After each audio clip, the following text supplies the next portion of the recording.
Merry Christmas. Welcome back to the episode. This is Tony. And I'm Tim. Thank you for joining us once again. And we are looking forward to a big weekend, of course, here on the show because there will be a showdown, Timothy, on Sunday. Yeah. A very, very big one that no one can afford to miss. But we had a lot of football as well in the midweek. A lot of teams have now finally qualified. Yeah. We wrapped up the group stages of the European competitions. Yeah. The Europa Conference and as well as the Champions League. And there were some casualties, team. Yeah, the biggest of them being Man United. It looked to be coming and it was confirmed with that loss to Bayern Munich. We thought at home, Old Trafford. We thought Newcastle gave a good go for their group, but still ended that group at the bottom. Yet they had... It was the group of death, it was group of death, yeah, but they had big results, beating PSG 4-1. That was huge for them, but still failing to go through.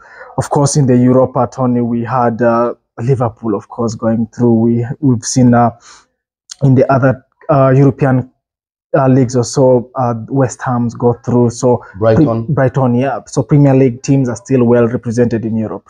Very, very interesting. Of course, that week matches getting rounded up last night when the Europa games also ended, and we'll be seeing those draws coming on Monday afternoon to see what will be happening, of course. But we kick off things on Saturday evening. Yeah. 6 p.m. is when we'll be having the first games. Of course, this weekend there won't be any early kickoffs.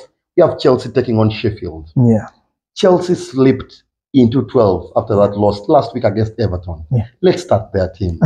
Chelsea have been holding on to 10th position. We've been joking off air. Yeah. Now they're 12. Yeah. Mauricio Pochettino has come into this side and is now 4 months in the job, or 3 months. Yeah. Rate his performance so far. I think it's poor now. 2 months, you can say, is still building his formula. 3 months, 4 months, I think it's starting to look poor. And he gave the excuse of the team being tired when they lost to Man United. But unfortunate excuse. Going away to Everton and Everton dominating the entire outcome, I think Mauricio Pochettino has to look down into himself and see where to get the energy to move forward.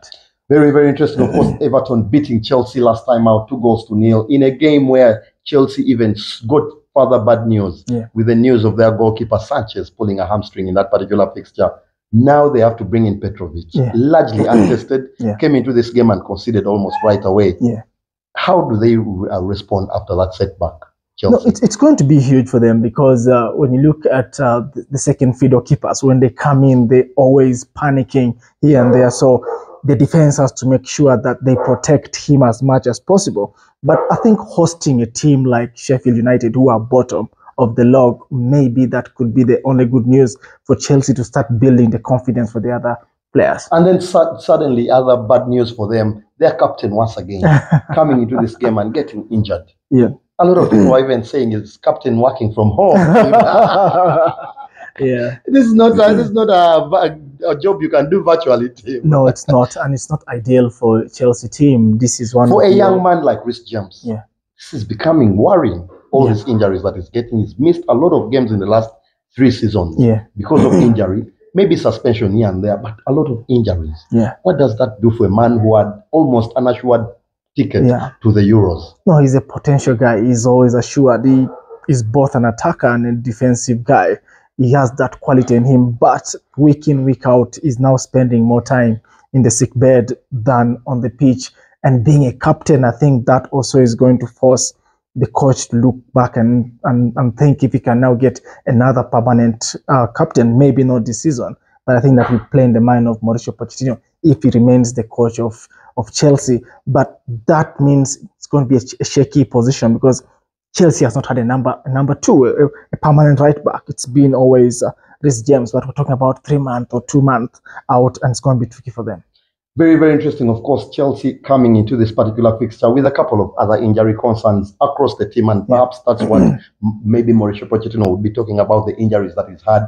Christopher Nkunku has been mentioned that he might be making an appearance in this squad. Yeah.